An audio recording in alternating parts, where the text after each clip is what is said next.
So about 3 minutes away from opening up our Papa John sign-in stage. Dave, let's talk about the course today. Not a long one out there, only 78 miles of racing. It's pretty rare that you see a course this short. Most of the days we've been doing at least a minimum of 100 miles, but that doesn't mean that it's going to be any easier, because it just means it's going to be a more intense 78 miles. Yeah, I think the riders would tell you that if you want to, I mean, you're comparing apples and oranges in a way when you talk about what's harder, a 135-mile stage or a 78-mile stage, because it's about how are they racing. Is it intense from the start? And also, how much climbing are we doing?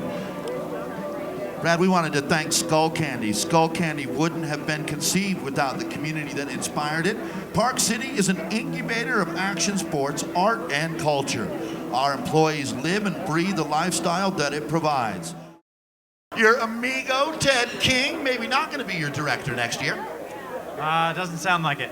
Yeah, I think he's got quite a bit on his plate coming up. I would imagine. Hey, congratulations. I mean, we have talked and talked and talked in this sport, but ultimately it comes down to pushing the pedals. When you went with the move, did you feel that lift of just like, I am back doing what I'm born to do?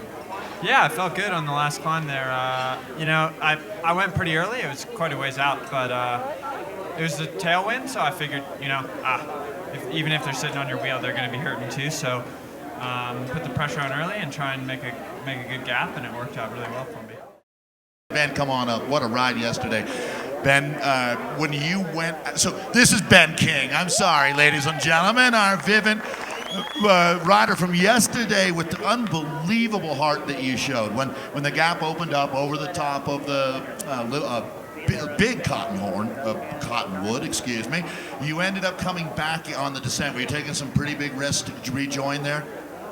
Yeah, not a lot of big risks. I know we saw Matt Bremier crash yesterday. It was really a shame. And I knew that descent's a little bit technical, so I tried to be safe at least, but go as fast as I could. And I knew I had to come back to those guys on the descent, or I'd never see the front of the race again. And the whole point of me being in a breakaway yesterday was to try to set up Joe, and things went perfectly.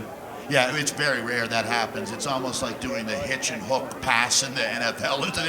It's so hard. And what Ben's talking about is he was up the road and was able to really assist Joe Dabrowski for a critical moment there. When you're a teammate, we talk about how it's so hard to bend to define teamwork in this sport. When you do that, it makes it easy for us back on the stage. Boy, those kind of moments don't come along often enough where you can really deliver like that. Yeah, I got goosebumps when I saw Joe coming across yesterday, but at the end of the day, he was the strongest climber in the group, which, that was all him. But it was really cool for me to be a small part of that in the beginning. We see Chris Horner making his way up onto the stage along with Mr. Calvin Watson of the Trek Factory Racing Team. Chris, I agree with you. Everybody does. It's not over yet. You ready to go to battle today? Safeway Airgas ready to hit hard? Good stage. I think the fans will be in for a show. This is the one year where you see the top 4 guys on 4 different teams, and nobody seems to have any help when we go up the climb, so everyone's just going to be man on man, and it's going to be a good tactical battle coming up the last climb. I know you follow, regular American sports. There's like an NBA isolation play going on right now. I mean, it's up to you. This is it. It's kind of an interesting situation, isn't it, in the sport? Rarely does it just get this raw. Yeah, you got to have exceptional legs the first part of the last climb for sure, because it's super steep. And then after that, once you get past that first part, it's going to turn into a tactical battle.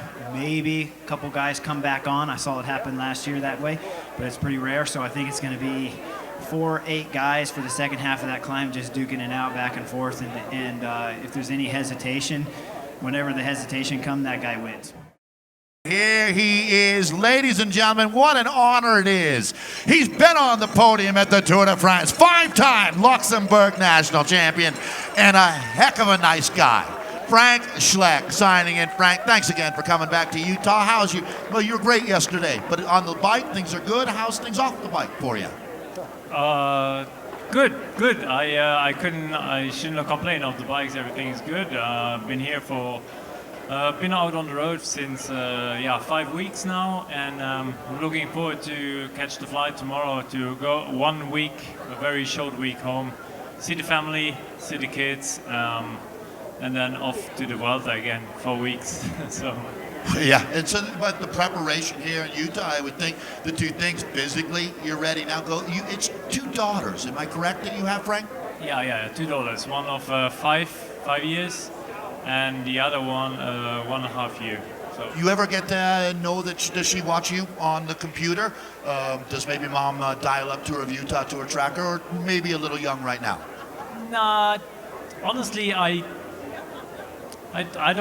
don't push them. I don't.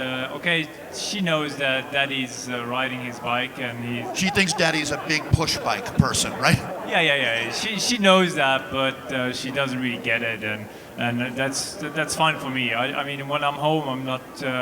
We're not especially talking bike or cycling all the time. There's something beyond cycling in my place, and that's good, and it has to stay like this, I believe.